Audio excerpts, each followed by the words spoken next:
Okay, કેમ છો મિત્રો? ચેપ્ટર નંબર 1ની આપણે આની પહેલાંના એક વિડીયોની અંદર ચર્ચા કરી ચૂક્યા છીએ. એની અંદર આપણે એટલે કે યુનિટ નંબર 1 સજીવ વિશ્વમાં વિવિધતા વિશે આપણે ચર્ચા કરતા હતા. એની અંદર પ્રકરણ નંબર 1 સજીવ વિશ્વ વિશે આપણે સમજૂતી મેળવીએ છીએ.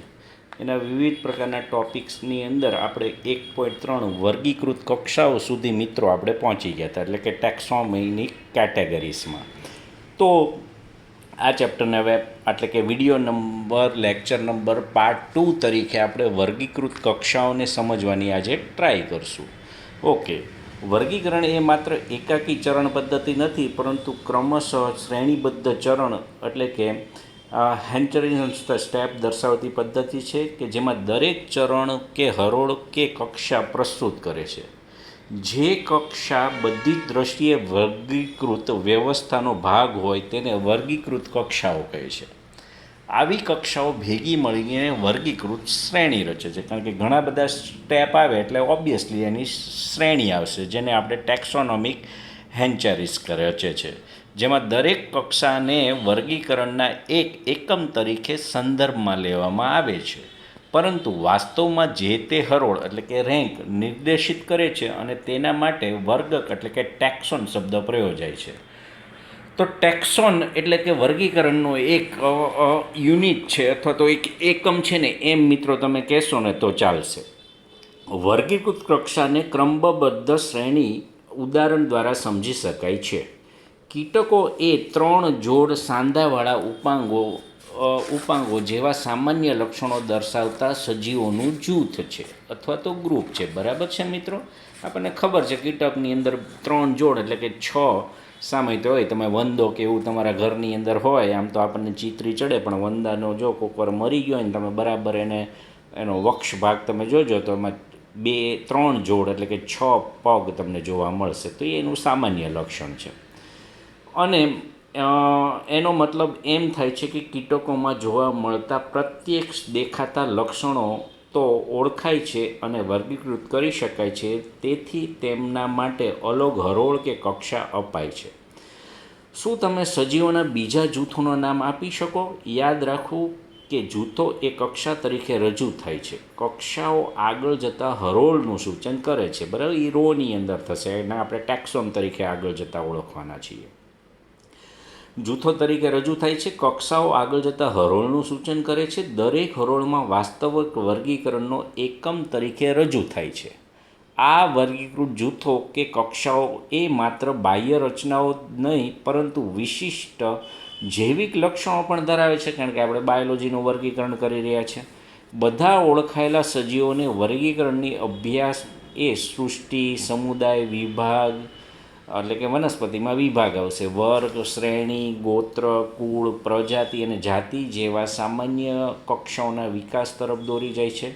એટલે મિત્રો આપણે આ બધા શબ્દો કયો સમુદાય, વર્ગ, શ્રેણી, ગોત્ર, જાતિ જેવી સામાન્ય કક્ષાઓમાં વિકાસ તરફ દોરી જાય છે, આ બધા વિશે મિત્રો આપણે અભ્યાસ કરવાનો છે. ઓકે, અને એ બધા વિશે આપણે જાણીશું. ઓકે, દોરી જાય છે. વનસ્પતિ અને પ્રાણી સૃષ્ટિમાં સમાવેશ બધા સજીવોમાં જાતિ એ નિમ્ન એટલે કે લોએસ્ટ સૌથી નાનામાં નાનું કક્ષાનો દરજ્જો એટલે કે ટેક્સોનનો દરજ્જો છે. હવે તમને પ્રશ્ન પૂછશો કે કેવી રીતે સજીવો વિવિધ કક્ષાઓમાં મૂકવા? સજીવોની આવી જુદી જુદી કક્ષાએ મૂકવા માટે વ્યક્તિગત સજીવોના જૂથોનું લક્ષણનું પાયાનું જ્ઞાન હોવું જરૂરી છે. આપણે આગળ બેઝિક નોલેજ એના વિશેનું હોવું જોઈએ.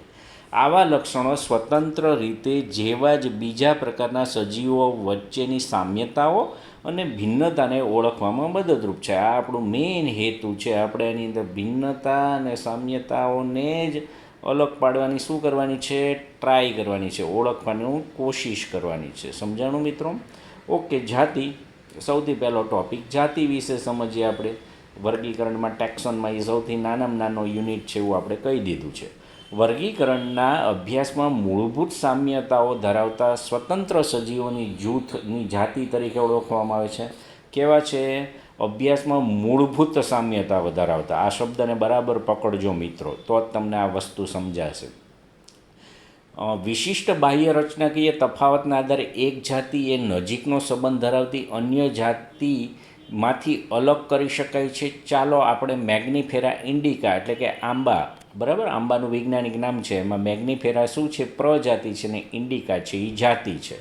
એવી રીતના સોલેનમ ટ્યુબરસમ બટાટા માટેનું વૈજ્ઞાનિક નામ છે, જેમાં સોલેનમ પ્રજાતિ છે, ટ્યુબરસમ છે એનું જાતિનું નામ છે. એવી રીતના પેન્થેરા લિયો તો સી માટેનું વૈજ્ઞાનિક નામ છે, બરાબર છે, ત્રાસા અક્ષરમાં લખેલું છે. પેન્થેરા પ્રજાતિ છે, લિયો છે એ જાતિ છે. વિશે ચર્ચા કરીએ. અહીંયા ઇન્ડિકા, ટ્યુબરસમ અને લિયો એ 3 નામ ચોક્કસ જાતિ એટલે કે સ્પીસીસ પ્રત્યે તરીકે રજૂ થાય છે, જ્યારે પ્રથમ શબ્દો મેગ્નીફેરા, સોલેનમ અને પેન્થેરા એ પ્રજાતિ તરીકે એટલે કે જીનસ તરીકે રજૂ થાય છે. પ્રજાતિ આપણે આની પછીના ટોપિકમાં ભણવાની જ છે મિત્રો. અને હરોળ કે કક્ષાના બીજા ઉચ્ચ સ્તરનું પ્રતિનિધિત્વ કરે છે. દરેક પ્રજાતિ એક કે એક કરતાં વધારે ચોક્કસ જાતિઓ એટલે કે પ્રત્યયો ધરાવી શકે છે કે જે અન્ય સજીવો તરીકે રજૂ થાય છે, પરંતુ બાહ્ય રચનાકીય સામ્યતા ધરાવે છે. ખાસ આ શબ્દને અગત્યનો જો આ ટૂંકનો દે ત્યાંથી જ લખ્યું હતું. મૂળભૂત સામ્યતા અને બાહ્યકીય સામ્યતાઓ ધરાવે છે. દાખલા તરીકે પેન્થેરા પ્રજાતિની બીજી ટાઇગ્રસ જાતિ છે, બરાબર છે. પેન્થેરા ટાઇગ્રસ એને કહેવાય, જે વાઘ માટેનું વૈજ્ઞાનિક નામ છે. સોલેનમની બીજી પ્રજાતિ એ નાઇગ્રમ છે, અને મેલન જેના જેવી બીજી જાતિઓ ધરાવે છે. માનવી એ સેપિયન્સ જાતિમાં સમાવિષ્ટ છે કે જે જૂથ હોમો પ્રજાતિમાં સમાવિષ્ટ છે. આથી માનવી માટેનું વૈજ્ઞાનિક નામ હોમો સેપિયન્સ છે, અને આધુનિક માનવનું વૈજ્ઞાનિક નામ હોમો સેપિયન્સ સપિયન્સ છે. ઉપજાતિ તરીકે પણ એને ઓળખવામાં આવે છે. તો એ ત્યારે આપણે વધારે ડિટેલમાં સમજશું. ઓકે, 1.3.2 પ્રજાતિ એટલે કે જીનસ. આપણે ઉપરના જ ઉદાહરણમાં પ્રજાતિ કોને કહેવાય છે એ સમજી જ લીધું છે, પણ એને કન્સિડર એ જ ઉદાહરણોને આગળ બીજી રીતના સમજાવવાની ટ્રાય કરે છે. નજીકના ગાઢ સંબંધ ધરાવતી જાતિઓના જૂથ એ પ્રજાતિમાં સમાવિષ્ટ છે કે જે અન્ય પ્રજાતિની જાતિની સાપેક્ષમાં વધુ સામ્ય લક્ષણો ધરાવે છે. આપણે કહી શકીએ કે ખૂબ જ નજીકના સંબંધો ધરાવતી જાતિઓ ભેગી મળીને પ્રજાતિ બનાવે, બરાબર છે. એ ઉપર આપણે સમજ્યા છીએ. દાખલા તરીકે બટાટા અને રીંગણા બંને છે એ 2 જુદી જુદી જાતિ છે, પરંતુ બંને સોલેનમ પ્રજાતિમાં સમાવેશ છે. બંનેની પ્રજાતિ સોલેનમ છે. એવી રીતના સી દીપડો અને વાઘ, બરાબર, લાયન, લેપર્ડ અને ટાઇગ્રસ, બરાબર, લિયો, પેરેડસ અને ટાઇગ્રસ આ ત્રણેય કેટલાક સામાન્ય લક્ષણો સાથે પેન્થેરા પ્રજાતિમાં છે. એટલે બધામાં આગળ પેન્થેરા લાગશે, કારણ કે એની પ્રજાતિ કઈ છે? પેન્થેરા છે. એટલે પેન્થેરા લિયો કહેવાય, પેન્થેરા પેરેડસ કહેવાય, પેન્થેરા ટાઇગ્રસ કહેવાય. એટલે જો બધામાં આગળ પી લખેલું છે, બરાબર, એ પીનો મતલબ પેન્થેરા છે. એવી રીતના અન્ય પ્રજાતિ ફેલિસ કરતાં જુદી પડે છે, જે બિલાટી એટલે કે કેટ ફેમિલીસ અથવા તો કેટ આગળ નીચે આપણે કુળની વાત કરીએ છીએ એ પ્રજાતિની છે, એટલે કે એ જીનસની છે. ઓકે, 1.3.3 કુળ ફેમિલી. બીજી કક્ષા કુળ એ પ્રજાતિ અને જાતિની સાપેક્ષમાં ઓછી સામ્યતા હોય. એક વસ્તુ એમ યાદ રાખજો, જેમ જેમ તમે વર્ગીકરણમાં નીચેથી ઉપર તરફ તમે જતા જાઓ, મતલબ કે તમે જાતિથી તમે છે એક વર્ગીકરણની ઉચ્ચ કક્ષા એટલે કે સૃષ્ટિ સુધી તમે જોશો ને, એમ એની વચ્ચેની સાપેક્ષ સામ્યતાઓ છે એ ઘટતી જશે, બરાબર છે. આ શબ્દને બરાબર યાદ રાખવાનો છે. તો બીજી કક્ષા કુળ એ પ્રજાતિની જાતિની સાપેક્ષમાં ઓછી સામ્યતાઓ સાથેનું સંબંધિત પ્રજાતિઓનું જૂથ ધરાવે છે. કુળ એ વાનસ્પતિક એટલે વેજીટેટિવ અને પ્રાજનિક એટલે કે રિપ્રોડક્ટિવ બંને લક્ષણોને આધારે વર્ગીકૃત કરવામાં આવે છે. દાખલા તરીકે વનસ્પતિના સમુદાયમાં સોલેનમ, પિટુનિયા અને ધતુરા, બરાબર, સોલેનમ, પિટુનિયા અને ધતુરા ત્રણેય જુદી જુદી પ્રજાતિઓ એક જ કુળ સોલેનેસીમાં મુકાય છે. જ્યારે પ્રાણી સમુદાયમાં લિયો, ટાઇગ્રસ અને પેરેડસ, દીપડો વગેરે જાતિઓને સમાવતી પેન્થેરા પ્રજાતિ એ ફેલિસ કે એટલે કે કેટ્સની પ્રજાતિ સાથે ફેલિડીને કુળમાં મૂકવામાં આવે છે. એવી રીતના બિલાડી અને કૂતરાના બાહ્ય દેખાવનું નિરીક્ષણ કર્યું હશે તો તેમના કેટલીક સમાનતાઓ અને અસમાનતાઓને સારી રીતના જોઈ હશે. અને તેઓ એ બંનેને અલગ કુળોમાં વિભાજિત અનુક્રમે ફેલિડી અને કેનેડી, એટલે બિલાડીને તમે ફેલિડી કુળમાં મૂકો છો, જ્યારે કૂતરાને કેનેડી કુળની અંદર મૂકો છો. તો આવી રીતના તમે એની કુળની ઓળખ પ્રાપ્ત કરી શકો છો મિત્રો. ઓકે, એની પછીનો વર્ગીકરણનો ટેક્સોનનો એકમ છે ગોત્ર. આપણે નીચેથી ઉપર તરફ મિત્રો જઈ રહ્યા છીએ. તમારી બુકમાં એક નાની એવી ફિગર પણ છે, એની ઉપરથી પણ તમે સમજી શકો. ગોત્રને ઇંગ્લિશમાં આપણે ઓર્ડર કહીએ છીએ. આ પહેલાં તમે જોયું કે ઘણા સરખા લક્ષણોને આધારે સજીવોની જાતિઓ, પ્રજાતિઓ અને કુળો જેવી કક્ષામાં વર્ગીકૃત કર્યા છે. આની પહેલાં આપણે ઓલરેડી આ જોઈ ગયા, જાતિઓ જોઈ ગયા, પ્રજાતિઓ જોઈ ગયા અને કુળોની જેવી પણ વાર્તા આપણે કરી ચૂક્યા છીએ મિત્રો. હવે સમૂહના આધારે કેટલાક સરખા લક્ષણો ધરાવતા કુળો ભેગા થઈને ગોત્રની રચના કરે છે. કેટલાક સરખા લક્ષણો ધરાવતા કુળો ભેગા થઈ શેની કરે છે? ગોત્ર જેવા ઉચ્ચ કક્ષા બનાવે છે. કુળમાં અન્ય પ્રજાતિની સાપેક્ષમાં સરખા લક્ષણોની સંખ્યા ઓછી, દાખલા કે કોન્યુવેલ્લી અને સોલેનેસી, બરાબર છે. આ બંને જેવા વનસ્પતિના કુળો મુખ્યત્વે તેમના પુષ્પીય લક્ષણોને આધારે એક જ ગોત્ર કહેલી પોલિમોનિયલ્સમાં સમાવિષ્ટ છે, જ્યારે પ્રાણીઓમાં ફેલિડી અને કેનેડી જેવા કુળો એક જ ગોત્ર કેવા છે? કાર્નિવોરાની અંદર આપણે શું કર્યા છે? સમાવિષ્ટ કર્યા છે. તો હવે મિત્રો તમને આ બધું ધીમે ધીમે વર્ગીકરણ કેવી રીતના થાય છે એ સમજાતું પણ હશે. અહીંયા તમને જો એની ઉપરની આખો એક તમને ચાર્ટ પણ આપેલો છે. અહીંયા તમે જોશો જાતિ છે, પ્રજાતિ છે, કુળ છે, બરાબર છે. આની અંદર તમે જોતા જશો એટલે તમને ધીમે ધીમે મિત્રો ખબર પડતી જશે, બરાબર. જો અહીંયા પહેલાં જાતિ લખેલું છે, પછી પ્રજાતિ લખ્યું, કુળ લખ્યું છે, ગોત્ર લખ્યું છે, વર્ગ લખેલો છે, સમુદાય લખ્યો છે, બરાબર. અને આવી રીતે તમે જ્યારે એનો અભ્યાસ કરશો મિત્રો, ત્યારે તમે છેક એની સૃષ્ટિ ઉપર પહોંચશો. તો કહેવાનો મતલબ શું છે? તમે જેમ જાતિથી સૃષ્ટિ તરફ તમે જોશો ને, એમ વિવિધતા કેવી થતી જશે? તો કે ઘટતી જશે. અને સૃષ્ટિથી તમે ધીમે ધીમે જેમ જાતિ તરફ જતા જશો ને, એમ વિવિધતા છે, સામ્યતા છે, વિવિધતા છે એ ઘટતી જશે અને સામ્યતા છે એ વધતી જશે. અહીંયા જાતિથી સૃષ્ટિ તરફ તમે જશો એમ વિવિધતા વધતી જશે, સામ્યતા ઘટતી જશે. એકબીજા કરતાં ઓપોઝિટ છે. વર્ગીકરણ હંમેશા આપણે સૃષ્ટિથી ચાલુ કરીને જાતિ તરફ જવાના છે. વર્ગીકરણ હંમેશા આપણે આ દિશામાં જ કરવાના છીએ. પણ આપણે સમજવા માટે પહેલાં જાતિ સમજવી પડે, પછી પ્રજાતિ સમજવી પડે, પછી કુળ સમજવું પડે, પછી ગોત્ર સમજવું પડે. તો આ બધી વસ્તુ મિત્રો અત્યારે આપણે સમજ્યા છે. હવે આપણે એના ઉચ્ચ કક્ષાની અંદર આપણે સમજવાની ટ્રાય કરવાની છે. એટલે આપણે પહેલાં વર્ગ સમજશું, વર્ગ, સમુદાય અને સૃષ્ટિ, બરાબર છે. પહેલાં નાના એકમો તરીકે ટેક્સોનના જાતિ, પ્રજાતિ, કુળ અને ગોત્ર વિશે સમજ્યા. હવે આપણે વર્ગ, સમુદાય કે વિભાગ અને સૃષ્ટિ વિશે સમજશું. તો વર્ગ આ કક્ષામાં નજીકના સંબંધિત ગોત્રોનો સમાવેશ છે. દાખલા તરીકે વાનર, ગોરિલા અને ગિબન્સ વગેરે સમાવેશ પ્રાઇમેટા.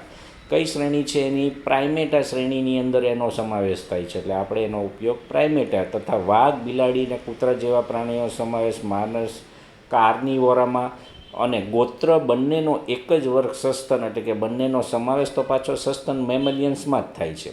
સસ્તનના વર્ગ બીજા પણ ગોત્ર ધરાવે છે. એની ચર્ચા આપણે વર્ગીકરણ દરમિયાન કરશું. ઓકે, 1.3.6 સમુદાય એટલે કે ફાઇલમ, બરાબર. એ તો તમે 9મા ધોરણમાં કદાચ ભણીને આવ્યા છો, તમારે એ બધા શબ્દો આવી ગયા છે. વર્ગીકરણ તમે પ્રાણી સૃષ્ટિનું વર્ગીકરણ કર્યું છે ત્યારે. સસ્તનના વર્ગ સાથે મત્સ્ય, ઉભયજીવી, સરીસૃપો, રેપ્ટાઇલ્સ એટલે વિહંગના આ બધા વર્ગોને સમુદાય કહેવાતા બીજા ઉચ્ચ કક્ષાના દરજામાં મૂકવામાં આવે છે. મેરુદંડ અને પૃષ્ઠભાગમાં બનેલું પોલું ચેતાતંત્ર, હોલો ન્યુરલ સિસ્ટમ જેવા એક સરખા લક્ષણોને આધારે આ બધાનો એક જ સમુદાય મેરુદંડી એટલે કે કોર્ડેટામાં સમાવેશ થાય છે. જે તે વનસ્પતિઓમાં હોય તો કેટલાક સરખા લક્ષણો ધરાવતા વર્ગોને વિભાગમાં ડિવિઝન કહેવાતા ઉચ્ચ કક્ષાના દરજામાં મૂકવામાં આવે છે. અને વર્ગીકરણમાં સૌથી, બરાબર છે, આમ તો સૌથી ઉપર એમ કહીએ તો ચાલે, કે જે સૌથી વધારે ભિન્નતા ધરાવે છે તે આપણે સૃષ્ટિ એટલે કે કિંગડમનો સમાવેશ કરીએ છીએ. પ્રાણીઓના વર્ગીકરણમાં તંત્રમાં વિવિધ સમુદાયોમાં સમાવેશ બધા જ પ્રાણીઓને સૌથી ઉચ્ચ કક્ષાના દરજામાં મૂકવામાં આવે છે. તેને સૃષ્ટિ કહેવામાં આવે છે. જ્યારે બીજી બાજુ વનસ્પતિ સૃષ્ટિ તે અલગ જ છે. ટૂંકમાં વનસ્પતિને પ્રાણી સૃષ્ટિ તો સાવ અલગ જ પ્રકારના લક્ષણોવાળી વસ્તુ થઈ. એટલે બંને કિંગડમ જ અલગ થઈ ગઈ, બંને સૃષ્ટિ જ અલગ થઈ ગઈ. વનસ્પતિ સૃષ્ટિ પણ આખી અલગ છે, પ્રાણી સૃષ્ટિ પણ અલગ છે. એટલે ચેપ્ટર નંબર 3ની અંદર આપણે વનસ્પતિ સૃષ્ટિનું વર્ગીકરણ કરવાના છીએ અને ચેપ્ટર નંબર 4માં આપણે પ્રાણી સૃષ્ટિનું વર્ગીકરણ કરવાના છીએ. એટલે બંને ચેપ્ટર જ અલગ છે, બંને વસ્તુ જ અલગ છે. જ્યારે બીજી બાજુ વનસ્પતિમાં અલગ છે, બધી વનસ્પતિઓ વિવિધ વિભાગોમાં સમાવેશ થાય છે. આ પછી આપણે બે જૂથો, પ્રાણી સૃષ્ટિ અને વનસ્પતિ સૃષ્ટિ, મેં અહીંયા તમને કહી જ દીધું, મુખ્યત્વે આપણે બે તરીકે ઉલ્લેખ કરીશું. બરાબર છે.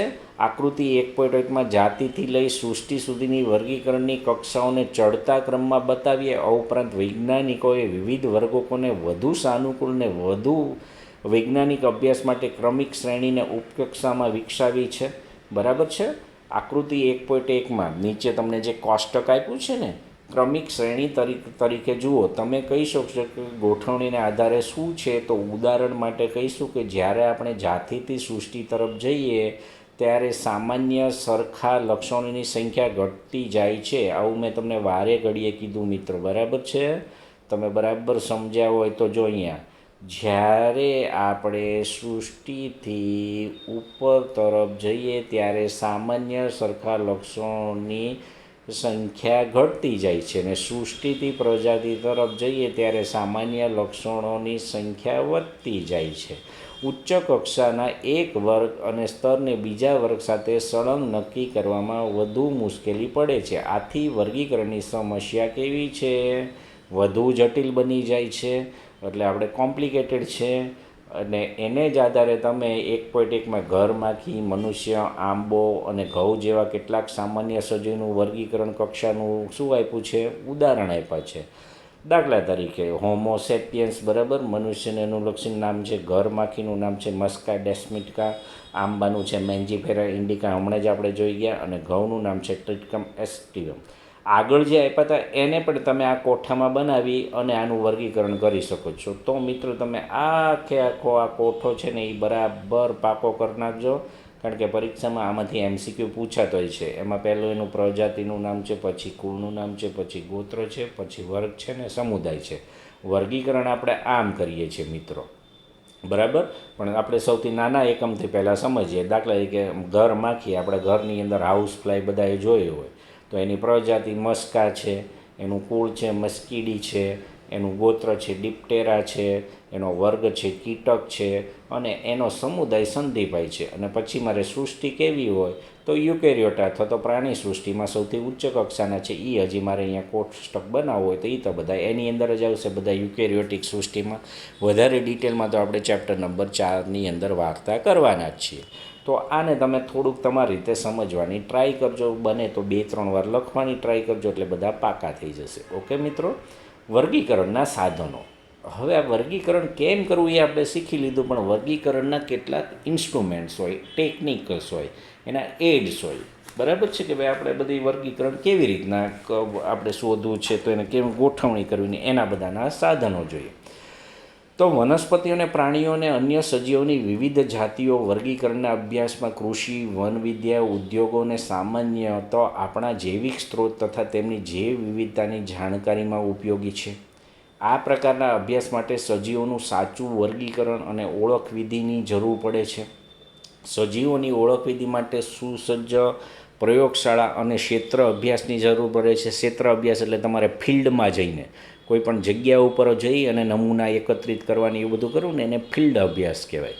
વનસ્પતિ અને પ્રાણીના વાસ્તવિક નમૂનાઓનો સંગ્રહ આવશ્યક છે. વાસ્તવિક એટલે આપણે બધું બુકમાં જોઈએ એ તો ફોટોગ્રાફ્સને એવું, પણ વાસ્તવિક આપણે ખરેખર ઘઉંનો છોડ છે તો એ ઘઉંનો છોડ આપણે ખેતરમાં જઈને જોઈએ તો જ આપણને એની વાસ્તવિક ખબર પડે. અને તે વર્ગીકરણ અભ્યાસનું મુખ્ય સ્ત્રોત છે. પદ્ધતિસરના વર્ગીકરણના અભ્યાસમાં પ્રશિક્ષણ માટે આ પ્રકારનો અભ્યાસ પાયારૂપ અને આવશ્યક છે, કારણ કે તો જ તમને એને વિશેની વધારે માહિતી મળે. સજીવોના વર્ગીકરણ માટે તેમજ તેમના નમૂનાની સાથે માહિતીનો સંગ્રહ પણ ઉપયોગી છે. દાખલા તરીકે હું તમને એમ કહું, તમારે કોઈક હાથી વિશે હું ગમે તેવું વર્ણન કરું, પણ હું તમને પ્રાણી સંગ્રહાલયમાં જઈને સીધો હાથી જ બતાવું તો તમને કેટલું બધું સમજાઈ જાય. હું એમ કહું એના મોટા મોટા કાન હોય તો તમારી સામે જ હાથી હોય તમે સીધું જ જોઈ શકો. આ એની જેવી વસ્તુ છે. તો એ બધો છે ને એ ક્ષેત્ર અભ્યાસ અથવા ફિલ્ડ અભ્યાસ કહેવાય, અને એ વાસ્તવિક નમૂનાઓ કહેવાય. વૈજ્ઞાનિકો નમૂના સાથે માહિતીનો સંગ્રહને પરિરક્ષણ કરવાની પદ્ધતિ, પરિરક્ષણ એટલે પ્રિઝર્વેશન કરવાનું. આપણે બાયોલોજી લેબમાં તમે આવશો ને એટલે કેટલાય નમૂનાઓ આપણે સંગ્રહ કરેલા છે કાચની બોટલમાં અને એમાં, બરાબર છે. ફોર્માલ્ડિહાઇડ નામનું એક સોલ્યુશન આવે, એની અંદર આપણે એ બધા નમૂના સાચવેલા છે. તો તમારે એ બધા નમૂનાઓ તમે પ્રયોગશાળામાં જ, આપણી જ સ્કૂલની પ્રયોગશાળામાં તમે એનો અભ્યાસ કરી શકશો. આમાંથી કેટલીક વિગતવાર સમજવામાં આવી છે જો તેમને આ પ્રકારના સાધનોની ઉપયોગિતા સમજવામાં મદદરૂપ થશે. એમાં સૌથી પહેલું છે વનસ્પતિ સંગ્રહાલય, કે જેને આપણે હર્બેરિયમ કહીએ છીએ. તો હર્બેરિયમ શું છે? એક તો આમ તો એક પૂઠાનું અથવા તો એક મોટો જાડો કાગળ હોય ને એની ઉપર લેવાનો એક નમૂનો છે, એને આપણે હર્બેરિયમ શીટ કહીએ છીએ, બરાબર. તમને કદાચ જો અહીંયા એક બધા પૂઠા બતાવેલા છે, આકૃતિમાં બતાવે બધા કબાટ છે ને એની અંદર પૂઠા છે. એની અંદર તમે જોશો તો આની અંદર તમે જો કોઈક વનસ્પતિને અહીંયા આપણે એમ દોરેલી છે એવું એટલે ચોંટાડેલી, ખરેખર દોરેલી ના હોય. તો તમને ક્ષેત્ર અભ્યાસમાં કોઈ પણ વસ્તુ મળી હોય, નમૂના મળ્યા હોય, તો એની અંદર તમારે શું કરવાનું? તો એ બધી વસ્તુઓ લાવવાની અને પછી એને વ્યવસ્થિત રીતે ગોઠવવાની, અને એટલે માટે એને હર્બેરિયમ પત્ર અથવા તો હર્બેરિયમ શીટ કહીએ છીએ. તો કોઈ પણ નમૂનો મળ્યો હોય, દાખલા તરીકે તમને કોઈક પર્ણનો નમૂનો તમને ગોતો હોય, તમે ફિલ્ડ અભ્યાસમાં ગયા હોય, તો એને સૌથી પહેલાં શું કરવાનું? ડ્રાય કરી નાખો, શુષ્ક કરી નાખો. નહીં તો એની અંદર ભેજ હોય તો કાગળ જ બગાડી નાખે. પછી એને દાબન કરી નાખવાનું. પર્ણ તો પૃષ્ઠવક્ષ બાજુ એ ચપટું એટલે વાંધો ના આવે, પણ પ્રકાંડ જેવું હોય તો એને પહેલાં દાબી દેવાનું આપણે, એટલે શું થાય? કાગળ ઉપર ચોંટી જાય. પછી એને પરિરક્ષણ એટલે પ્રિઝર્વેટિંગ કરવાનું, અને પછી કેટલાક વનસ્પતિઓના નમૂનાનું સંગ્રહ સ્થાન. પછી અહીંયા તમને બતાવ્યું એના અલગ અલગ જાતિ, પ્રજાતિ, કુળ પ્રમાણે એના કબાટો બનાવવાના, અને એ પ્રમાણે એની ગોઠવણી કરવાની. પછી જ્યારે આપણે એનો અભ્યાસ કરવો હોય ત્યારે એ શીટ કાઢવાની ને આપણે એનો અભ્યાસ કરી શકીએ. એટલે વારે ઘડીએ આપણે ફિલ્ડમાં ના જવું પડે. આ નમૂનાનો વિશ્વમાન્ય વર્ગીકરણ પદ્ધતિ મુજબ ગોઠવવામાં આવે છે. હર્બેરિયમ શીટ પર તેમના વર્ણનની સાથે નમૂનાના ભવિષ્યની ઉપયોગિતા માટેના સંગ્રહસ્થાન બને છે. એકત્ર કર્યાની તારીખ એમાં લખવાની, જગ્યામાં અંગ્રેજીનું નામ લખવાનું, સ્થાનિક નામ લખવાનું, વનસ્પતિ શાસ્ત્રીનું નામ લખવાનું, કુળ લખવાનું, એકત્ર કરનાર નામ વગેરે વિશેની માહિતી પણ હર્બેરિયમ પર લખેલી હોય છે. વનસ્પતિ સંગ્રહાલયો વર્ગીકરણના અભ્યાસમાં ત્વરિત સંદર્ભ તંત્રો તરીકે પણ કાર્ય છે. ત્વરિત એટલે દાખલા કે તમે આંબા ઉપર અભ્યાસ કરતો હોય ને તમારે પ્રયોગશાળામાં તમે એના વિશેની બધી માહિતી પ્રાપ્ત કરતા હોય, તો તાત્કાલિક તમારે કાંઈ આંબો ગોતવા ના જવો પડે. આંબાના જુદા જુદા વનસ્પતિના ભાગો છે એવી આવી હર્બેરિયમ શીટ બનાવી હોય તો તમે ત્યાં પ્રયોગશાળામાં જ તેના વિશે અભ્યાસ કરી શકો. એવી રીતના વનસ્પતિ ઉદ્યાનો છે જેને આપણે બોટનિકલ ગાર્ડન્સ કહીએ છીએ. ટ્રેડિશનલ બગીચા કરતાં વનસ્પતિ ઉદ્યાનો કંઈક જુદા છે. એટલે આપણો ઘોઘા સર્કલનો બગીચો હોય કે પીલ ગાર્ડન હોય, એ ઉદ્યાનોની વાત નથી, બરાબર છે. આમાં બધા સાયન્ટિફિક રીતે, એટલે આપણે ઉપયોગી હોય એવી વનસ્પતિ, આયુર્વેદિક વનસ્પતિ, પછી કેટલીક અપ્રાપ્ય વનસ્પતિ, એવા બધા વનસ્પતિઓનો સંગ્રહ કરવામાં આવે અને વનસ્પતિ ઉદ્યાનો અથવા તો બોટનિકલ ગાર્ડન્સ કહેવાય છે. આ વિશિષ્ટ ઉદ્યાનોના સંદર્ભમાં માહિતી રેફરન્સ માટે જીવંત વનસ્પતિઓના નમૂનાઓ ધરાવે છે. ઓળખ વિધિના હેતુ માટે ઉદ્યાનોમાં વનસ્પતિની જાતિને ઉછેરી હોય છે. દરેક વનસ્પતિ પર તેમના વનસ્પતિ શાસ્ત્રી કે વૈજ્ઞાનિક નામ, તેમની કુળની સૂચવેલી કાપલી લગાવેલી હોય, એટલે લેબલિંગ કરેલા હોય, બરાબર. બહુ જાણીતા બોટનિકલ ગાર્ડન હોય ને એવા છે ક્યુ ગાર્ડન, ઇંગ્લેન્ડનો છે, બહુ જ મોટો છે. ઇન્ડિયન બોટનિકલ ગાર્ડન હાવરા એટલે કે કલકત્તા પાસે આવેલો છે. અને national botanical research institute Lucknow ભારતની અંદર છે. તો છેલ્લા બે નામ આપણે ભારતના આપેલા છે ને એક ક્યુ ગાર્ડન કે જે ઇંગ્લેન્ડમાં આવેલું છે એનું આપ્યું છે, જે તમને વન લાઇનર MCQમાં નીટમાં કોઈક વાર પૂછાઈ શકે, તો એ તમારે યાદ રાખવા પડે મિત્રો. ઓકે. 1.4.3 સંગ્રહાલય એટલે મ્યુઝિયમ. જીવશાસ્ત્રી સંગ્રહસ્થાનો સામાન્ય રીતે શાળા, કોલેજ જેવી શૈક્ષણિક સંસ્થાઓમાં સ્થાપવામાં આવે છે. આપણી સ્કૂલમાં પણ આપણી બાયોલોજી લેબમાં તમે આવશો એટલે સંગ્રહાલય છે. મ્યુઝિયમ સાથે સચવેલ વનસ્પતિ પ્રાણીઓ અશ્મિઓના નમૂના એકત્રિત કરી અભ્યાસ અને સંદર્ભ માટે સંગ્રહ કરવામાં આવે છે. નમૂનાને મોટા ખોખા, કાચની શીશી, બરણીમાં યથાવત સ્થિતિમાં રાખવા માટે સંગ્રહ દ્રાવણ પ્રિઝર્વેટિવ, હમણાં મેં ફોર્માલ્ડિહાઇડ કીધું હતું ને, એને આપણે સંગ્રાહક દ્રાવણ કહીએ છીએ, નો ઉપયોગ કરી સાચવવામાં આવે છે. વનસ્પતિ અને પ્રાણીઓના સુકાયેલા નમૂના પણ સાચવવામાં આવે છે. કીટકોને પછી એમાં પ્રિઝર્વેટિવ કરીને એમ ના સોચે, એને એક કીટક બેગ આવે એટલે અથવા એક ખોખા જેવું આવે અથવા તો એક બોક્સ આવે, એની અંદર કીટક બોક્સ કહેવાય, પકડીને કીટક બોક્સમાં પિન મારીને સાચવવામાં આવે છે. પક્ષીને એ બધા હોય ને એને સ્ટફિંગ કરવામાં આવે. સ્ટફિંગ કરવું એટલે એની અંદરના યાંત્રિક અંગોને બધાને કાઢી નાખવાના, પછી અંદર તમારે ચોક્કસ પ્રકારના મરી, મસાલા, લાકડાનો ભૂકો, કાગળનો ભૂકો એવું બધું અંદર નાખી અને જેનું રૂ એવું બધું નાખીને સ્ટફિંગ કરવાનું. સ્ટફિંગ કરવું એટલે આપણે કેમ આલુ પરોઠા વચ્ચે બનાવીએ અને વચ્ચે કેમ પૂરણ કરીએ, એવી રીતના પૂરણપોળી બનાવીએ અને વચ્ચે કેમ પૂરણપૂરી નાખીએ, એમાં આવા પક્ષીઓ મોટા મોટા મળ્યા હોય કે એવા કોઈક મળ્યા હોય ને એની અંદરના આંતરિક અંગો બધું કાઢીને અંદર સ્ટફિંગ કરી નાખવાનું અને એને પછી ચોક્કસ પ્રકારના કેમિકલ એની ઉપર છંટકાવ કરી અને લાકડાની પ્લેટ ઉપર એને ગોઠવી દેવાનું એટલે આપણને સરસ મજાનો એ નમૂનો મળી જાય. તો વનસ્પતિનો ભૂકો સંગ્રાહકમાં ભરી લાંબા સમય સુધી પ્રક્રિયાને સાચવવામાં આવે છે. મ્યુઝિયમમાં કેટલાક પ્રાણીઓના કંકાલનો પણ સંગ્રહ કરવામાં આવે છે. બરાબર છે, તમે કોઈક જગ્યાએ ગયા હોય તો તમને વેલનું હાડપિંજર જોયું હોય, આપણે ગાંધી સ્મૃતિમાં છે, બરાબર છે, એવી રીતના સિંહનું પણ મોરું હોય, સિંહના પણ હાડપિંજર હોય, તો આવું બધું તમે એમાં કંકાલમાં જોઈ શકો છો. પ્રાણી ઉદ્યાન, ઝૂઓલોજિકલ પાર્ક, ઝૂ તો બધાય ઘણા બધા મિત્રોએ તમારામાંથી જોયું પણ હશે.